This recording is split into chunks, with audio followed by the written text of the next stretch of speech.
Let's get focused. Hey guys, we are back with another episode for the Fail and Focus. Today we're going to be speaking with Brad Stair. He's the founder and host of Job Seeker's Journey podcast. You can connect with him on his website at www.thejobseekersjourney.com. And you can also follow him on all of his socials, Job Seeker's Journey. Today's focus, we're looking at the cycle of employment. Everything from being let go, discovering your new role, finding employment, networking, and starting a new position. And along the way, keeping an open mind on what that looks like. So if you know somebody who's going through one of those phases of employment, feel free to share this with them. I hope that you guys get value out of it. Brad, good morning. Good morning. How the tables have turned. I know. I like this. Yeah. I like being, I was telling Ryan before we hit record that I really enjoy being on the other side of a podcast. Which other podcasts have you been on? I got a chance to do, I did a live stream with a girl named Erin Luber that she does every Friday. And it was a really cool experience using the kind of live stream and having the chat come through and asking questions about just why I started the Job Seeker's Journey podcast and what got me into that and what I've learned through that experience, which I know is kind of what we're talking about today. And then I got a chance to be on another podcast called, I can't remember the name of it right off the bat, which I feel bad about, but it was kind of one of those cool things like this, where it was a guest swap, if you will. Where Okay. Oh, cool. She came on mine, and then Career Uprising was the name of that podcast, and she had me come on and do similar things about the journey I've been on, what I'm seeing in the market with people, what they're experiencing, all of those kind of things, so that, you know, she can help. She's a career coach, and so it was along the same lines with her. Got it. Yeah, we do a lot of career coaching in projection in the Momentum internship program, and that's, you know, essentially what led to founding the Fail and Focus. Was how do you help entrepreneurs, young professionals, people that are going through transitions with creating a plan and some sort of focus for their careers. You know, that's what. You know, thanks for being here. Super stoked to have another conversation with you, and thanks again for having me on the Job Seeker's Journey. For anybody out there, go check that out. There's a ton of really cool content on there, and it's been really interesting to see you having guests from my network on there as well, and just see their success from that podcast. That's been really interesting. So yeah, you've been the center of a spoke for me of a network web that I didn't expect, but has been really kind of cool. I'm in the midst of a network that you already had, that now I've probably met 3 or 4 people when we get to talking about networking. That's a really cool aspect of how it can work. Yeah. And I think most people think of networking as like a pool to tap into, but it's really just this sort of compounding community that you can develop along the way. Like last night, I went to 2 networking events. After work, like literally left sort of the office and had one more call to take in the car on the way to a convention. Met with some veterans there, left that, went to a essentially construction networking event afterwards, and you just never know who you're going to meet and where they're at, regardless of their career or what they do for a living. You never know where they're at and what they're looking for, and how you can support them, or they can support you. And I walked away from both of those with more information, more experience, and more people that legitimately I felt more supported and understood kind of with what I was going through. Speaking of, today we'd love to talk about transitioning. Right. And we got great news on your end. You've got a new role that you landed. I love hearing that. That's one cool thing about projection, is every week, essentially in the Momentum internship program, we get to hear that, hey, this person landed a role, or somebody who was in the program just got hired by the next, big company, which is exciting. So super stoked to share your excitement with what you got going on there. And for everyone else out there, what the sort of theme, the focus is for this podcast is going to be career transitions. So either losing a job, landing a job, what to do in between, and tips and tricks, which is kind of a joke. We don't do tips and tricks. So Brad, congratulations, you got hired, but of course, congratulations, before that you got fired. So why don't you tell us a little bit about your job seeker's journey, right? And how you ended up in that situation, what the last, what sounds like years been like, and how did you end up in this position, and how's your transition been going? Yeah. in 2024, I got recruited to come to a oil and gas consulting firm here out of Oklahoma City. And I knew a bunch of people through my wife. A lot of those people that worked there worked with her. So I had kind of an in, and they recruited me in for this. And then what that was data management consulting. I absolutely loved that company. I thought I found the company that I was going to be at the rest of my career. I loved what we were doing. I loved the people. The culture was something I had never been a part of. It was very employee focused, very family focused. They really wanted you to focus on time management and work-life balance and all of those things. Plus, it was a little more local. So I had, even though it was remote, I had the chance of going into the office every once in a while, which is something I haven't had in the last probably 5 years. So it was really exciting. I really was enjoying it. I thought I was going to be there for a long time. And then all of a sudden, on September 5th, 2024, I got one of those ominous meeting invites with no real topic. Yeah. And wasn't expecting that to turn into what it was, but it was basically one of those meetings that says, today is your last day. Mm-hmm. And I wasn't really given an explanation of why. There wasn't anything egregious that I had done. And I didn't even have any formal or informal, hey, you need to do better meetings. Like there wasn't any of that. And so, and when I asked for an explanation, I didn't get one. So then I was left in the lurch of, I don't know what just happened. And now I'm back on a job search. And what kind of came from that is, luckily or unluckily, I have been through this before. So this is my third time being let go from a company. I know that there's light at the end of the tunnel. You just don't know how long that tunnel is. And so I was a little bit more equipped than some to handle suddenly being thrust into transition again. My wife and I had done a lot of work in our personal finances and things like that to be able to withstand this kind of transition. My wife's a rock star at what she does, and she is still working. So we were able to pay the bills. So we were in a good spot, but still there's unknown. There's a little bit of what is the market like, which the market's changed, and I'm sure we can talk about that. But there was a lot of, okay, where do I go from here? Which led me into looking onto LinkedIn, of course, that's where everybody goes. And what I started seeing was people making posts of desperation, people that were struggling to find that next opportunity, people that were putting out a lot of applications, getting ghosted, being desperate and discouraged.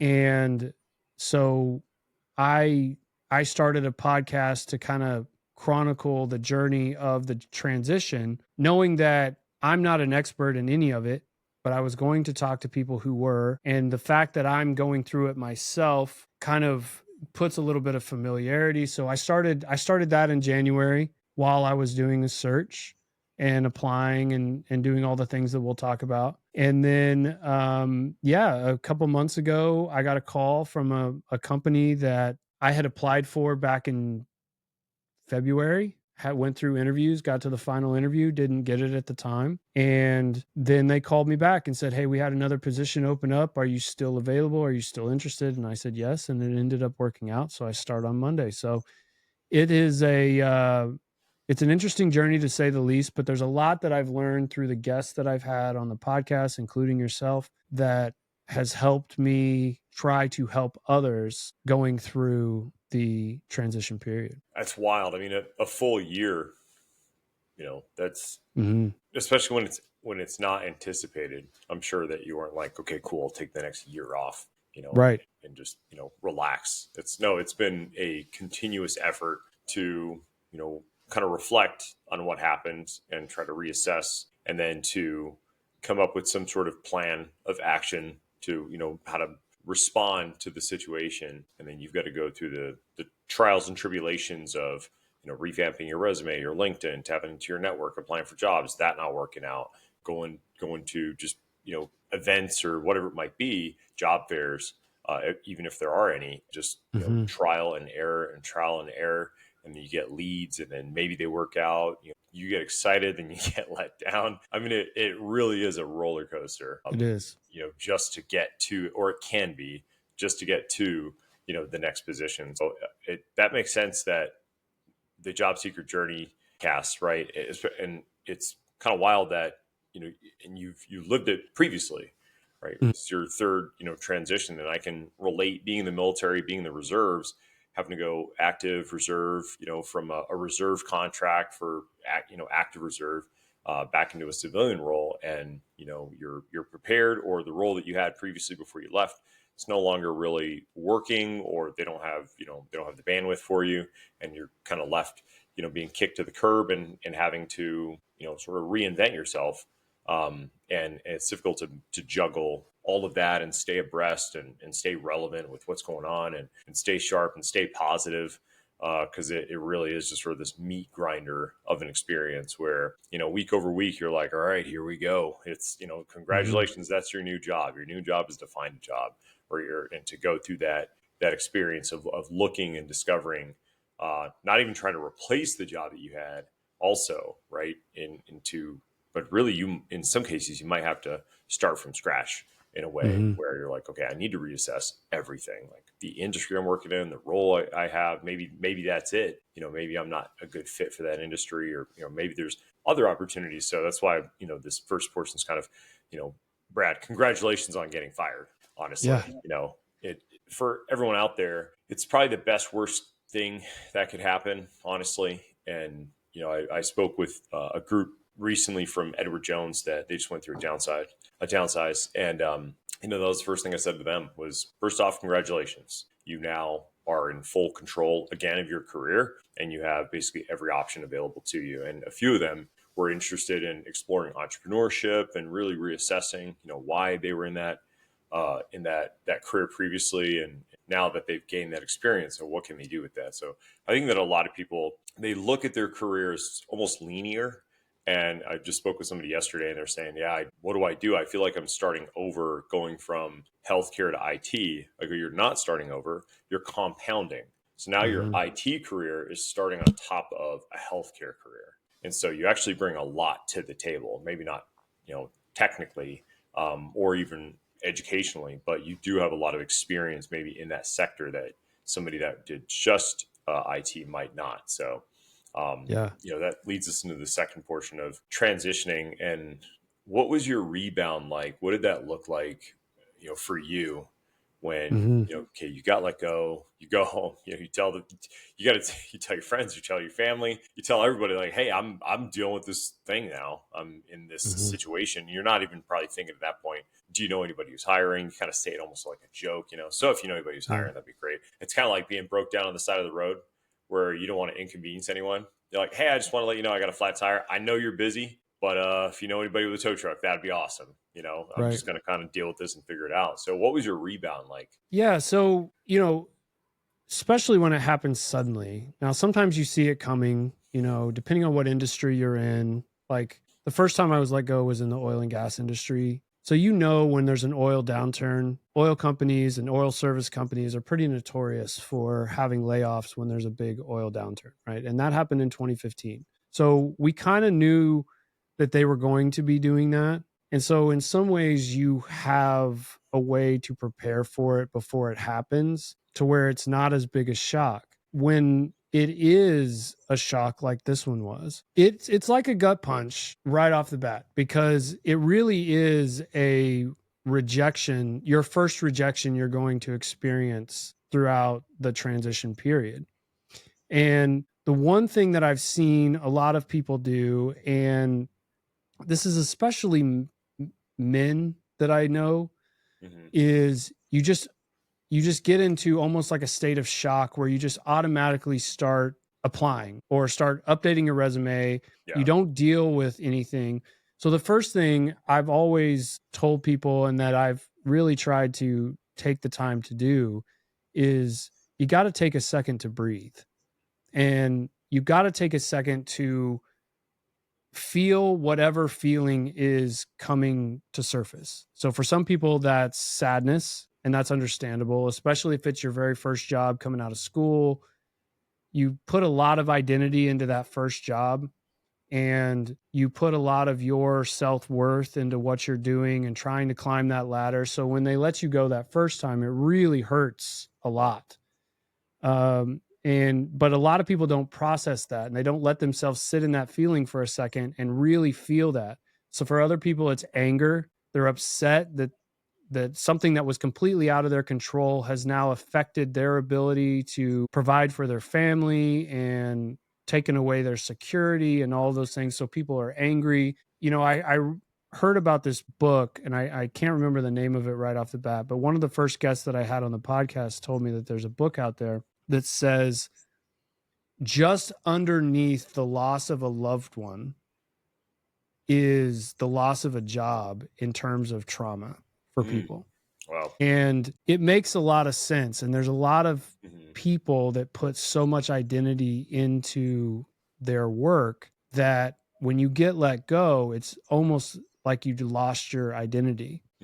And so the first thing is you got to be able to sit in that and process that. And depending on who you are and depending on where you are in your situation, maybe you need to talk to somebody, talk to a counselor, a trusted friend, someone that you can confide in and really get those feelings out so that you can move on from that initial shock and trauma that you have just experienced. Because if you don't, and you sit and you dwell in that, then as you move throughout the process, you don't present yourself in the best light when you start meeting with prospective contacts or with prospective companies, because you're still sitting in this shame spiral or whatever you're sitting in. It's funny. I chuckle every time you say congratulations on getting fired. I always have a smile that comes across my face, because really there is a big element to reframing your situation you're in. I'm glad you said that, because what a lot of people they'll do is they'll jump right into that, right? Is that they'll go And through, I'm the same way. I did the same thing. they'll go through sort of this traditional approach of like, I just got let go. What a bummer. I'm going to show them, or, I don't want this to be a burden on my family. I'm going to go apply for a bunch of jobs right now without thinking. And I'm going to go land the next best job that I can. I'm going to get the next opportunity that I can, which makes total sense on paper in order for you to sustain the lifestyle that you currently have. And when you're transitioning, really the first step is, like you were saying, it's almost like going through grief and mourning, is acceptance. It's like, just pause and stop and assess. In the military, where we say, like, let's just do a map check real quick before we continue to run in that direction. Let's check the map, make sure that we are where we think we are before we reassess. And so, taking the time to stop and, number one, reflect on the career that I just had, or this employment that I just had. How did I end up in it? Pros, cons. What was that like? How did I end up in this situation? Accepting the things and taking ownership of the things that you did have control of, accepting the things that you don't have control of, dealing with that, and then really leveraging it and seeing it from the perspective of, this is an opportunity that I can run with. That this doesn't have to happen to me, right? It can happen for me. And that, employment is supposed to transition. You're supposed to lose your job. That's supposed to happen. When I get friends that go, I just got in a car accident, I go, that's what they're for. It's literally what cars are for. Like, we treat them like they're modes of transportation, but they're covered in rubber and plastic and safety features because they are designed to get into accidents. So, are you okay? Are you safe? That's all that matters. I mean, honestly, modern day cars are really just giant, fancy looking bumper cars. And so, going through that transition, and what I would even say is planning to plan.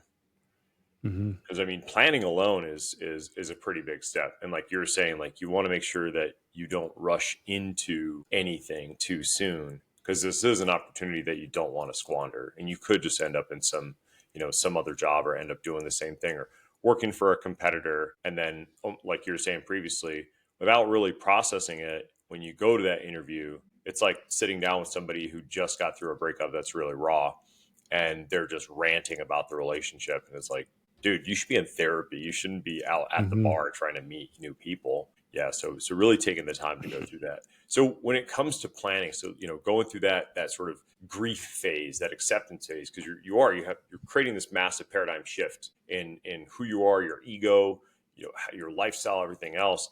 So, post acceptance, when you're moving into planning, what approaches have you seen that are successful when it comes to planning? What are the things that you've learned along the way Hmm. that make a sort of successful preparatory planning session for managing that transition? What does that look like? Well, I think it's first of all, it's an honest assessment of where you are mentally and values wise with yourself now, because the thing is your values change over time and they may not be what they were 10 years ago when you first started or when you first were coming out of college, and they change, right? Because when you're coming out of college, your values are, I want to get in this job, I want to move up the ladder, I don't really care that much about work life balance, I don't have a family at this point, you may or may not have a spouse at that point, you're just trying to move up and establish yourself as an employee. And so your values then are different. You don't care as much about PTO. You don't care as much about flexibility in the job. You don't, like, those are different. So then if it's 10 years later and now you're married and maybe you have a young child. So we have a 5-year-old who's just now started kindergarten, right? So values are different now. I Mm-hmm. can't have a position that I can't go to a school assembly if I need to, or I can't not go pick them up if they're sick, Mm-hmm. or in my case, school times are horrible. Elementary school Mm-hmm. starts at 9 a.m. Central Oh, and end at 4 p.m. oh, Right? wow. That's a horrible time if you have to be at your job at 8 a.m. and both of you have to be there. Mm-hmm. So one of us had to be flexible enough to be able to take her, and another person had to be flexible enough to be able to come pick her up at 4. Mm-hmm. So you have to evaluate where your values are and what you are willing to compromise on and what are non-negotiables. And you really need to write it down. I think writing down your goals and your plan is an important part of it, because then you can go back to it, you can tweak it. If you write it down, it's stuck in your mind and you can really go after it. The other thing is try to do an evaluation of what your network that you currently have really is. Because the dirty secret, not so secret, is that the way you did a job search in 10 years ago in 2015 or Mm-hmm. 5 years ago is not the best way to do it now. Because 10 Yeah. years ago, if a job was posted on LinkedIn, you could apply to it, you would probably get some sort of response. Now it's like completely Nowadays, overwhelmed. yeah, nowadays, if you look at jobs on LinkedIn, within an hour, maybe 2, it already says there's over 100. And that's just where it caps it, to where it tells you they're probably at 300-400 applications already. And a Yeah. lot of times these companies are getting thousands of applications for every job they post. So if all you're doing is sending your application, you're literally playing the lottery. It's funny that you say that because, going from transitions and then like prepping and planning, coming up with a plan, looking at what your options are, assessing your previous job, your future job, and then talking about applications. It's almost like you have to move Mm-hmm. suddenly. It's almost like you graduated college, you landed this great job, and you're like, you know what? No more apartments. I'm gonna rent a house. Mm-hmm. And then you get a couple of cars, you buy a bunch of furniture, maybe you're renting a house in some place where you can afford a larger home, and then all of a sudden the homeowner says, hey, I decided to sell, or whatever it might be, and you're like, oh no. And you're stuck in this paradigm shift where you now have to pivot and you have to reassess everything about your lifestyle and what you're doing. And like, where am I going to move? Where am I, like, number one, where am I going to live? Like, Mm-hmm. who can I reach out to, and can I go crash on someone's sofa and just stuff all my stuff in a storage unit? But at the end of the day, so that's kind of that rebound of the termination or being let go, or the industry downsizing, whatever it might be. It's like, okay, how am I going to essentially survive and support myself over the next couple of weeks or months? And then after that, really beginning that assessment and planning with, where do I want to live? Where do I want to move to? do I really need all this stuff that I've accumulated, or can I downsize? Is it time to downsize? Would I be better off living someplace else? Like, why do I even live here? Or did I just move Mhm. here because this is the location that I got a job after college? Maybe I don't even want to live here. Maybe I'm more of a beach person, mountain person, etc. It's funny that you say that, especially when you look at applications, because then going along that same process, and what I'm gathering is, you should assess your current previous situation where you're at, really write down your goals and what you want, right? So what are your non-negotiables, right? I want to move someplace with a pool. I want to move someplace, close to a gym, and really creating your lifestyle, which is my approach with employment, is like, what kind of lifestyle do you want to have? Mhm. And then from that, doing like an inventory logistically of your employment or network, your resources, companies that you know of, also coworkers or colleagues from college or university that have left and gone to work at other corporations, that you could potentially tap into there. So with that whole planning phase, avoid the rebound, number one, and Mhm. avoid just running right back out into the job market. Really deal with it, and then enter into sort of a preparatory phase for planning, right? As soon as, if you need to move out of your house, you're not just going to go load your car up with whatever's in your closet. You're going to be like, okay, let's plan this out. It's going to be a big Right. logistics move. So you got to do the same thing with your employment, and then really starting to come up with that plan of like, okay, this is now where I've decided to move to, or this is the direction that I want to go. And then you can actually start looking at preparing, which I want to talk about, programs, certifications, apprenticeships, etc. Over the last year, and from your experience, what did that look like for you? And from, having the job seeker's journey, Yeah. how, from your perspective, like, how does that support somebody that's going through a transition? Yeah, and I think this is an important part of when you start assessing yourself, is understanding that you're not the expert in your position. There's always new things that you can learn. There's always new techniques that you can learn to better yourself. And you have an opportunity to invest in yourself when you have this time off. And I'll give you a quick example of that. In 2015, when I was let go, it was an oil downturn. I was let go. And I was in a position where I had been working out of college for about 7 years. And in those 7 years, I had done probably three different things. I was in marketing.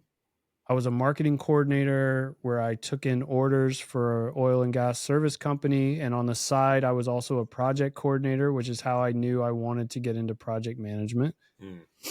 I got out of that and got my first project management job at a manufacturing company and learned a lot through that. But that only lasted a couple years. And then I got married and I had to move to another city. So I couldn't be there anymore. So I had 2 years there, but plus the year of being a project coordinator. And Mm-hmm. then when I got laid off, I was in inside sales essentially Okay. for oil and gas service. So the problem that I had at that point is I had experience, but when you look at a lot of jobs out there, they all want 5 years of experience. And I didn't have 5 years of experience in anything. So, but I also didn't want to take an entry level job again because I Mm-hmm. was now a experienced professional in at working. But so when I started to evaluate, okay, at that point, I was evaluating which direction do I want to go? Do I want to go into marketing? Do I want to go into sales? Do I want to go into project management?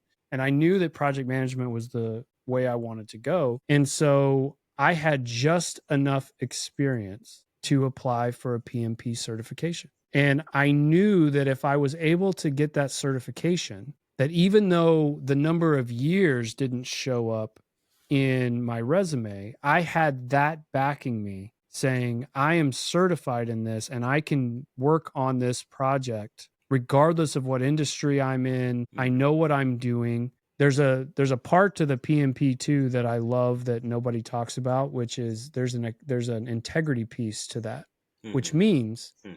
if I'm working on a project Mm-hmm. and say you're my client and I'm working with you, if you feel that I am intentionally deceiving you or I'm not holding up integrity, you can actually turn me in to PMI and I can lose my certification. because that's a big piece of it. Sure. And so having that backing me allowed me to find a job in project management. And they even told me that without that certification, they wouldn't have wanted to Yeah. talk to me. Literally been there. And so it's a big piece. You got to invest in yourself. And when you were shopping around, how did you end up on the PMP? I mean, there's for everyone out there, there's thousands of Yeah. certifications. There's thousands of courses. When I'm on LinkedIn, I see people posting like, I finished this course, I finished this cert, I finished this, I finished that. I think that going back to creating a plan when you're in that transition, right? You don't want to rebound. You want to kind of own your own plan and come up with at least some sort of transitional path.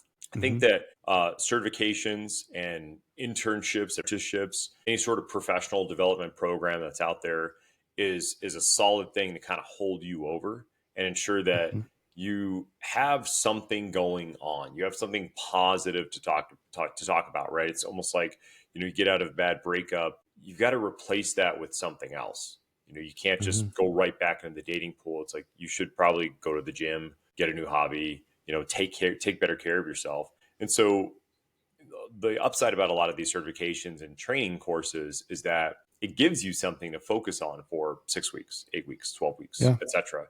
So how did you land on the PMP, and what were other certifications in general that you're looking at? And did you take a program, or did you kind of do self-study? What did that look like? So in 2015, the PMP was the certification for project management. There was a lot of other certifications you can get, lesser time and induced, lesser cost, and great certifications that you can get. But at the time, the PMP was it's almost like getting a master's in project management instead of just having a bachelor's of experience, right? And so that's where I landed on that. Now, being that I was in transition, I had the opportunity. I didn't want to pay for a boot camp. There's like week-long boot camps or 2-week-long boot camps, but they're expensive. Typically, they're over $1,000 for a week or 2 weeks. And I didn't want to pay for that. And so what I ended up doing is I did self-study, and I made it my full-time job for 6 weeks to study for the test. I grabbed the I think it's the PMBOK project management book of knowledge, and I went through that. I made flashcards. I got another book on the test itself, and I learned how they test and what they test on. I took all the practice tests. There's free practice tests out there.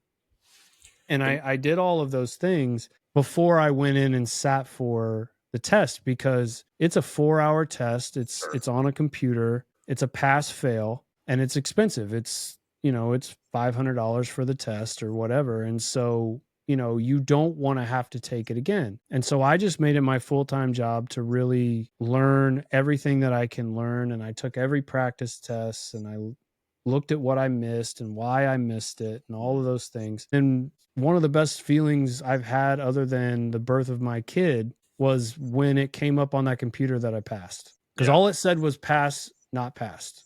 And that's huge, especially when you're going through that transition, is to get a win. Right. Yeah. If you're being rejected for jobs and you're not finding the job that you want, I think that's for everyone listening and watching. That's one of the important things about these certifications and these courses and these programs, is to not only have something positive that you're working on, so that if you do end up in an interview, you can say, I'm currently working on this thing, or, hey man, it's not on my resume, but when I show up, I'm actually going to be certified in X. So there's that aspect of it. But also psychologically, emotionally, for yourself, you are taking constructive action. You're not just sort of hitting this barrage of applying for roles and whatnot. I had a buddy just recently who was basically transitioning from one industry to another, and it was brutal. He had to work both of his jobs in the sort of restaurant entertainment industry, and then nights and weekends would study for certification courses and just go through that and sit down and take the time to get educated. And the other upside too is that when you're going through the certification programs, you're actively learning about that industry. You're being exposed to the words and the knowledge and the information. You have to go look stuff up, and like you're saying with the PMBOK and some of the programs out there, now you know of other organizations, tools, courses, other certs, etc. And so it starts actually helping you transition into your next role almost in a preparatory way, where now one, it's like pulling on a string, right? One thing leads to another. You research that cert, that course, etc. And that was my experience moving from the logistics industry into essentially tech long term. Was starting it off in construction project management, getting my PMP, getting into logistics. That led to my Lean Six Sigma, getting into e-commerce, and then that eventually led into continuous improvement. And over the years, I didn't realize it, but I was actually a solid candidate for the tech industry as a technical Mm-hmm. IT project manager, even though my base degree is in project management. And so it's cool to take these certifications and these courses because it gives you something constructive to work on. It gives you like these little micro wins along the way. You do accomplish something at the end of it, which I'm sure was an incredible feeling. And it's empowering, right? I mean, how did it feel when you signed up for the course? Was it like, okay, great, this is like something constructive to work on? Yeah, and it was something to set your mind on, which I think is an important thing to really emphasize when you're in transition. You gotta set your mind on something. Mm-hmm. So, and you gotta, if you have that goal, you're now working towards something like you were when you had a position, and you're moving towards something instead of basically watching the world move on without you. Mm-hmm. And because if you're watching the world go on without you, you start getting in your feelings a bit, and you Yeah, start thinking you're the only one, that sure. that the industry's rejected you, that these people did this to me, and all these things that can creep into your mind. But if you start working towards something, now you're moving forward, and that also looks good. To your point, when you're sitting in front of a prospective company, you're now saying, I didn't just sit on my hands. Here's Sure. what I did, and here's what I did. And that doesn't have to be a certification. That can be, with the way technology is nowadays, there's so many resources out there. YouTube, I know Harvard provides free courses And there's for online different things. webinars and seminars, and online it's just online webinars, there's stuff you all can kinds bring of up in things. interviews and say, yeah, actually, I was just sitting in a webinar this past week and they actually just talked about that. And like, wow, okay, wow, this person's, a self-starter, they're active, they're going to go and continue to seek out information and knowledge. It's almost the Yeah. difference, going back to the moving analogy, where, it could be happening to you, right? Where it's like, oh Hmm. man, I got accepted into this college, or I got this job in this other city and now I need to move.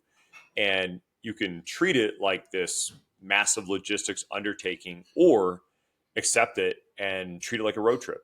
And that Hmm. can be what those certifications and courses can be. It's like, well, I'm in transition, but at least I'm going to do some sightseeing along the way, and I'm going to be able Hmm. to, kind of, enjoy sort of the process, which is really, I think, what we're talking about here is, how do you take that transition, stay out of that victim mindset where it's like, oh, this is happening to me. Like you're saying, the industry's rejecting me, or, that my last role rejected me, my coworkers as well. Like, I mean, they're still busy working for this company. Now I've got all this time, and, you're having to really reassess and realign yourself with everything.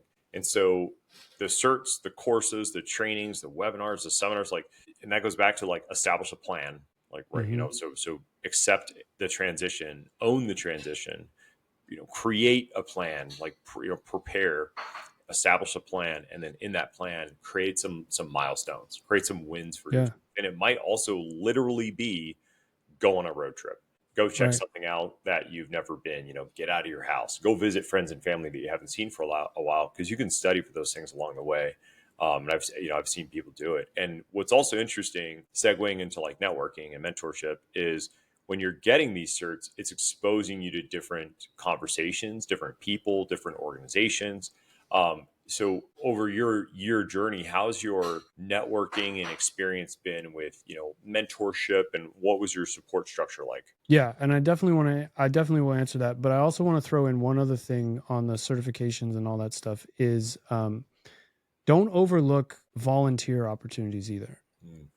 um that does a couple of things. One, you're doing things for others, And so you're shifting your focus off of just looking at yourself, and you're helping other people, and it tells yourself even subconsciously that you are valuable, and that I do make a difference just in everyday life, or I can, whatever that looks like. There's all different ways of doing that. But for me, that ended up being the podcast, because I was able to just obsess about what everyone else was going through, and obsess about what is people struggling with. And that took the focus off of me, because now I'm wanting to help everyone else, and I'm not dwelling in myself. That's totally valid. Because there's a lot of psychological aspects to managing that transition. And at Mm-hmm. Projection, I can relate to what you're talking about with the job seeker's journey. We created the Momentum Internship Program as a That's as a another one. byproduct of, hey, I've been through transition so many times, and there wasn't a program that I was aware of that would help with that and aid with that. And so when we launched Projection about a year and a half ago, I was looking at getting help, and also not just having an intern in a role, but providing that opportunity, structure, and support for someone to be able to come in under a controlled set of parameters and a controlled path, and say, okay, hey, here's the challenge. These are the things that I would like you to accomplish along the way. What are the things that you would like to achieve? And I could tell you, just about once a month in Projection, somebody in the internship program gets their PMP, or they Mm-hmm. get their CAPM or some other certification. And then when you get exposed to that group where other people are getting certs, and other people are applying for jobs and getting rejected, and other people are landing jobs or hitting milestones on LinkedIn, they're going to networking events. It's about the exposure too with that, and getting yourself in an environment around people that are going to support you and push you further, which I want to talk about next. What did your support structure look like? How did you manage that during your transition? In terms of support, I mean, I'm really lucky because my wife is incredible. So unfortunately, she's been through this with me before as well. The thing that she kind of jokes with me about, but is also serious sometimes when she tells me this, is she actually likes me almost more when I'm in a transition period, because my sights get set on what's next, and I focus on something that's outside of myself, and I do a lot of those things. I'm a little bit freer with other things. And so she's been incredible in that she understands that it's a tough process, and she allows me to just tell her what happened. I'm not a guy that vents about like rejections and things like that, because I've been through it. I know it's just part of it, and it's easy to get stuck in the negative of it. But for me, I'm a person who talks out my feelings, and so if I can just say what's on my mind, then I can let it go, and I'm not holding on to it anymore. So she's been terrific with that. I have great friends that treat us the same um, while I'm in transition, right? They don't expect anything from us. They don't need me for what I do or anything like that. So that's been my support. And I'm very fortunate in that. And I've already said, like, I'm not naive to the fact that I was in a little bit of a different situation than some people are when they're in a transition. My spouse works. We have paid off a lot of things to where we don't have a lot of financial obligations that some people do. And so we didn't have to downsize too much. And so I don't want to not acknowledge the fact that I was in a little bit of a different situation than some people are, which takes some of the stress off of the process. So I do acknowledge that people are in different situations, but it's still the same principle of you gotta move forward. You gotta take a step forward, whatever that looks like. And sometimes taking a step forward does look like taking a step back. Well, and that's the importance of having support, right? Is that, Yeah.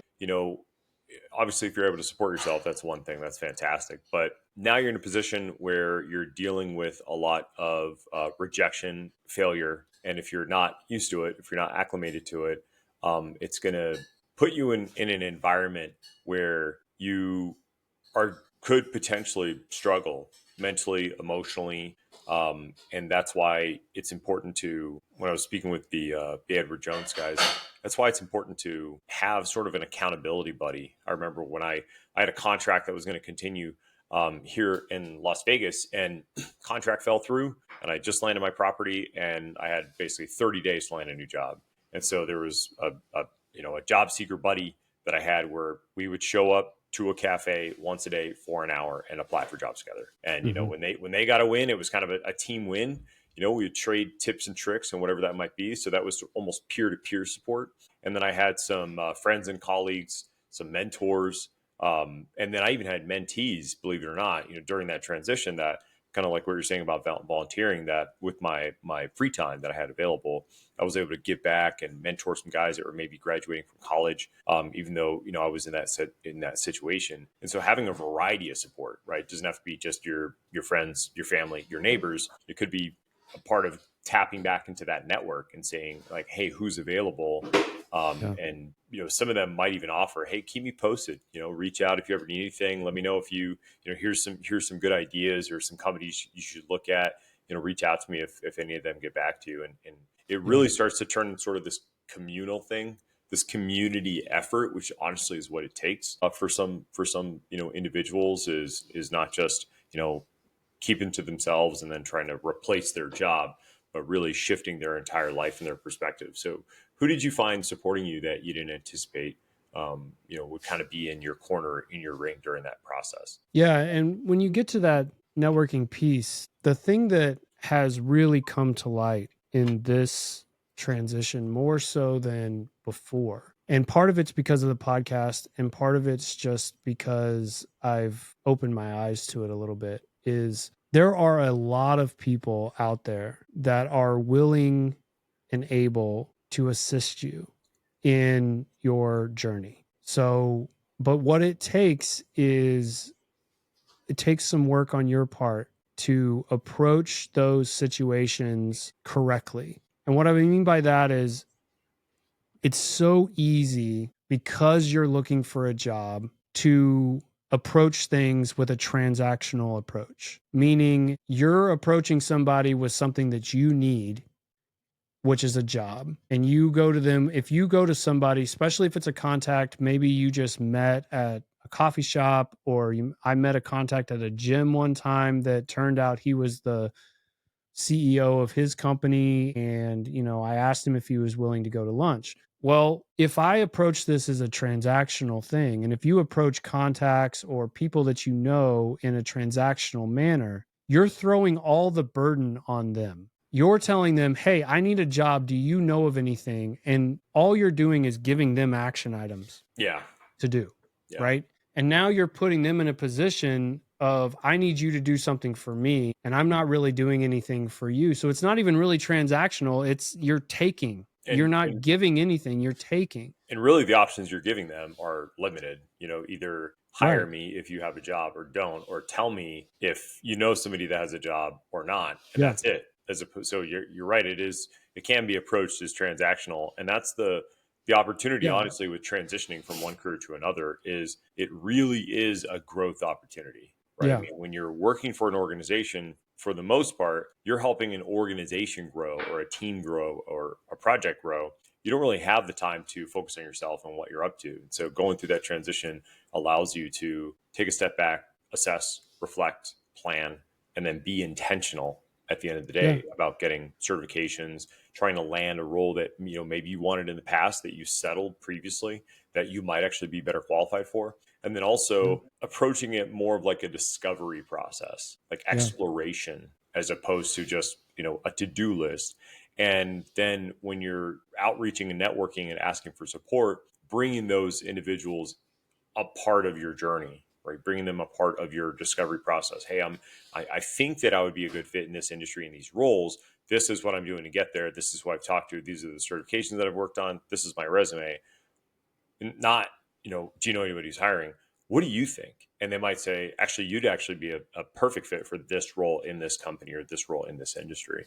Yeah. Yeah. And so how do you approach those individuals? Yeah. I think I call it, having value-based conversations, which brings it back to not expecting anything from that other person, but Totally. being willing to provide information, solutions, or whatever for free without expectation. So what can that look like? So let's say that I'm in Vegas and I meet you at a coffee shop and we're standing in line together and we just kind of strike up a conversation. Well, I find out that you're the CEO of Projection and you kind of give me a quick rundown of what you want to do. I really enjoy talking to you and you seem to like talking to me. So now either we sit down right then or we schedule something in a week. Well, let's say that we scheduled a meeting back at the coffee shop in a week to just sit down and talk. And one way that I think is important is one way to approach that is, hey, I'd like to learn more about your company or what you all do. Would you mind? I'm here to learn. Is there anything that I can do to ask you some questions so that I can learn more about your company and what you guys do and things like that. So instead of saying, "Hey, I'm looking for a job and I'd like to meet with you to kind of see what you guys have." Again, try to say, "Hey, I'm trying to learn something from you." So now you have a week to do some homework and I can learn more about you and what you've done and what your path looks like. I can learn about projection and what you all do and what types of jobs that you guys have. And I think where it really gets important when you start talking about value-based conversations is I start trying to think of what types of holes may you have in you're a new company, you're growing, and you know a lot of companies when they're growing are still getting all of their processes together and things like that. Well, if it's me, I've been in project management now for almost 15 years. So now you can start thinking of, okay, what kind of holes in these projects may they face and things like that. And then you think of where your value may help plug that hole and you have that in your back pocket. So then when you get and you meet with somebody, you can also have some questions to try to get that person to talk about what types of holes are you experiencing at this point? And if you start revealing those holes in the back of your mind, you're thinking about what your value is and you're thinking about what you could potentially do to help come up with a solution. Then the conversation switches from you and what you've done and what your experiences is to here's how I think I can help you plug that hole, or here's what I think. And even if the only thing that comes out of that conversation is you now give that person that you're talking to an idea of how to plug the hole, that's great. Don't expect them to suddenly go, "Oh, I love you. I'm going to give you a job." Just start having those kind of conversations because then if an opening does come up, now you're sitting here going, "Oh, I remember this conversation with Brad and I think he would be really great. Let's reach out to him and see if he would be interested." And now you're starting to uncover what they call the hidden job market, which is a very daunting term when you hear, but not only are you potentially opening up a position at that place, but you have connections that you deal with all the time. You deal with companies all the time. You may hear that one of your clients is looking for a project manager, and now you know what I think my value is. I think that's where the networking piece really can come into play, especially where we are now in the job market. And it's so saturated right now, especially in the tech field. It's so saturated with people that are looking, and it's a way to set yourself apart without it. The big part of it, though, is don't expect anything from that person from that one conversation, and start following up with them and plugging some new ideas. You know, those kind of things. I think the value in that is when you're doing your assessment, when you're doing your reflection, is really seeing, like you're saying, what value do you bring to an organization? How can you help teams, people, customers, whatever it might be, and shifting the mindset to, I need to get a job. What I like to tell my guys is your goal is not to get a job. Your goal is to get an interview, and you're probably going to ruin the first 5. So try to land 5 interviews, whatever it might be, 3, 10, 15, whatever your goals are. But really shifting the mindset away from, I need to land a job into really it's you have to have more conversations with people. You got to get really comfortable with having those conversations. And you have to get really good at conveying the value that you can produce and how you can help an organization out. With that, I think that a lot of job seekers or just individuals when they're going through transitions, they see themselves more as a liability with I need a job. So coming from that space, as opposed to saying, I could totally help out a company and an organization. How can I help you guys? What are you guys dealing with? And really getting in their world and helping them figure out, how can you help produce value for them, which is interesting.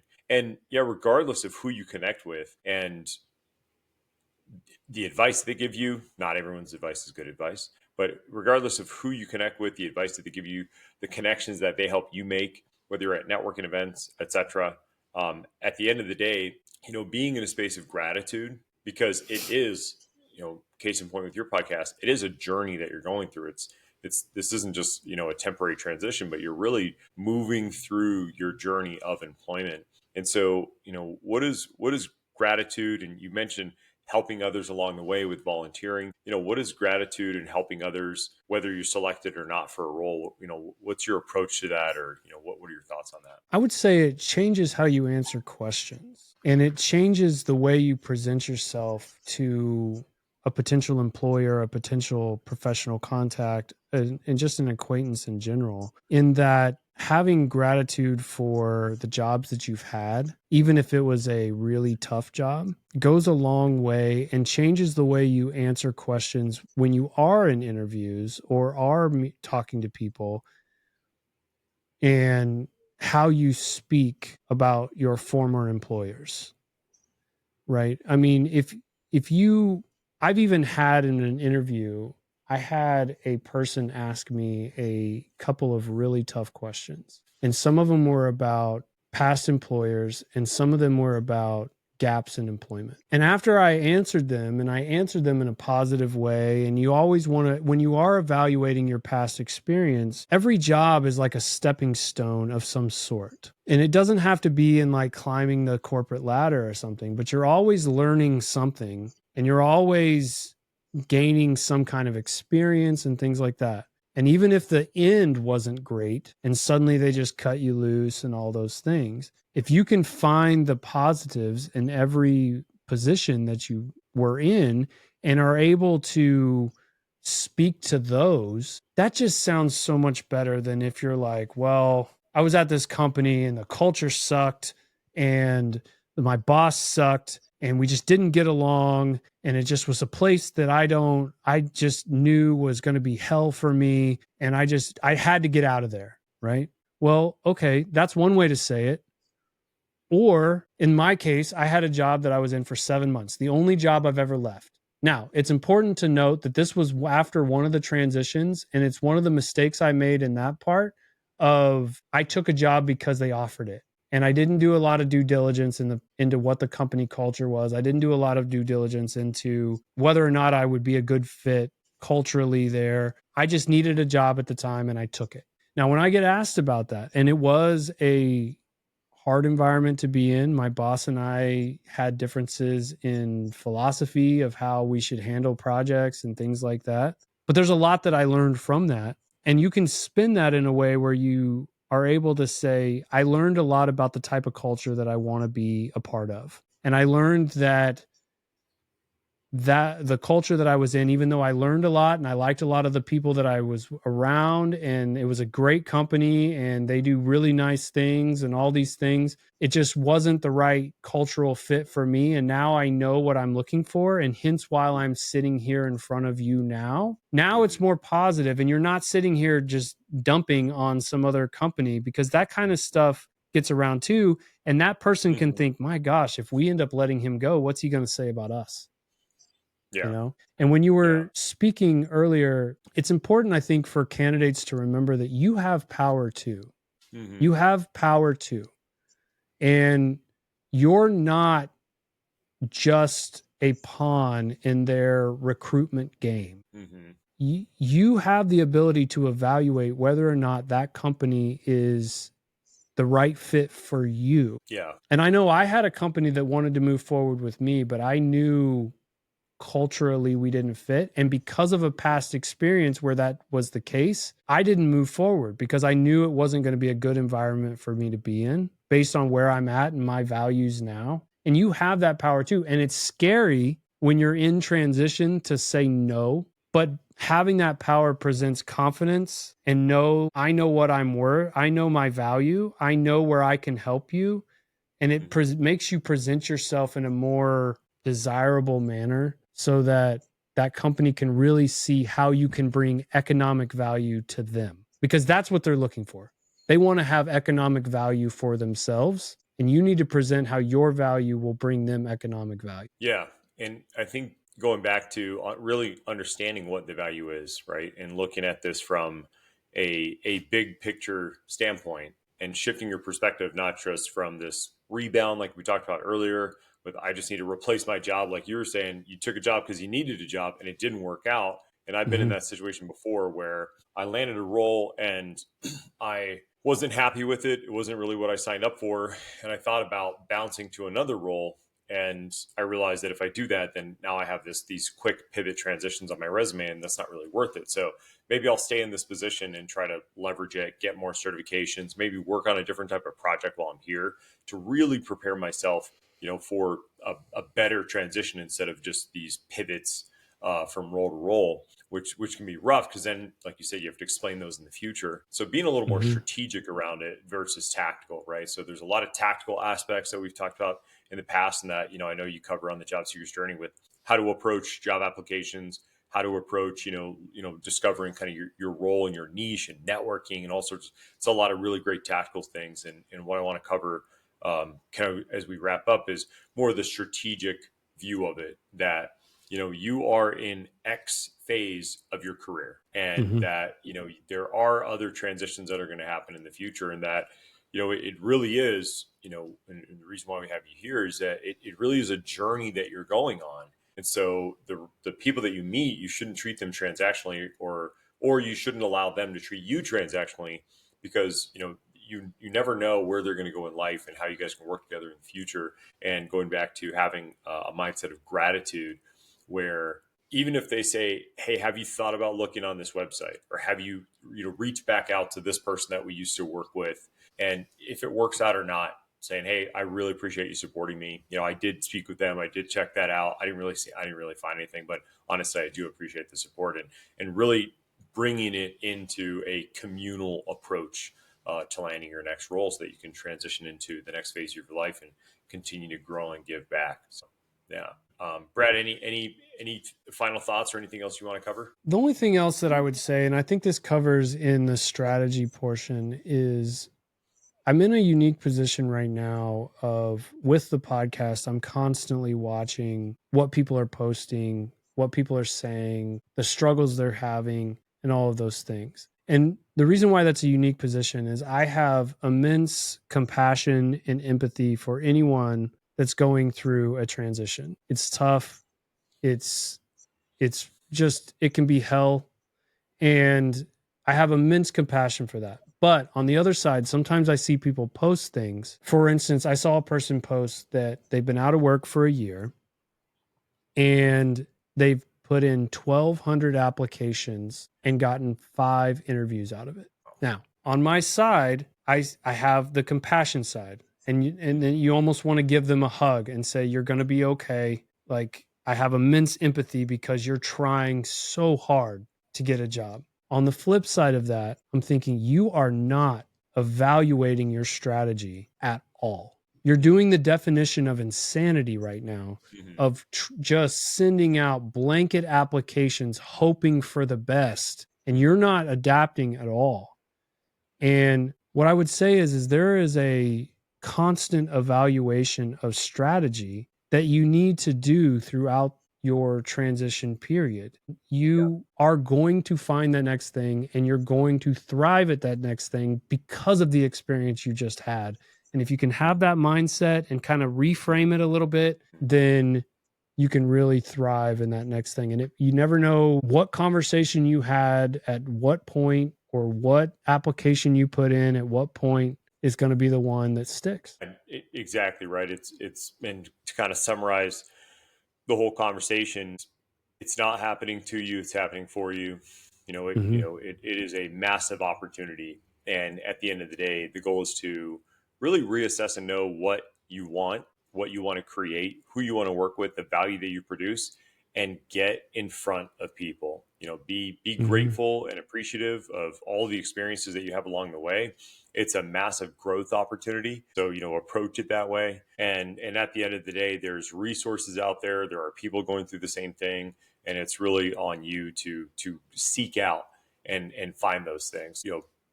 Brad, what you're doing over at the Job Seekers Journey is really admirable. It's definitely needed. I know I've sent a lot of people that way, and the more I'm on LinkedIn, the more I'm like, wow, the people need to be, acclimating to this experience that they have to go through. So I really want to say I appreciate you for having this conversation with me. I know that my guys are going to get value out of it.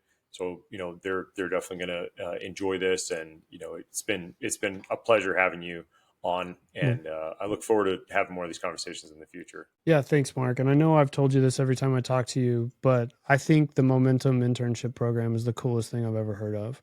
And not only for the people who are coming out of college, but the more I think about it, if you get in a transition and you're really thinking about wanting Mm-hmm. to change your direction, Mm-hmm. finding a program like Momentum where you're allowed to try it out and figure out, if you think you want to be a project manager because of X, Y, and Z, and then you get an internship where you are a project manager, and then you figure out, well, I don't like the ABC of this. I like Mm-hmm. the XYZ, but I don't like the ABC of it. Now you have a chance to say, okay, well, that's not the direction for me. But Yeah. you're investing in yourself and you're growing. So I think that momentum program is the coolest thing. And not just for people that are coming out of college, but for people that are in transition that are wanting to change what they do or wanting to see if they have interest in development or project Sure. management or whatever it might be. So, Yeah.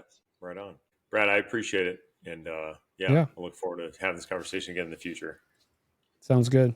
Thanks, All right. guys. Yep. See ya.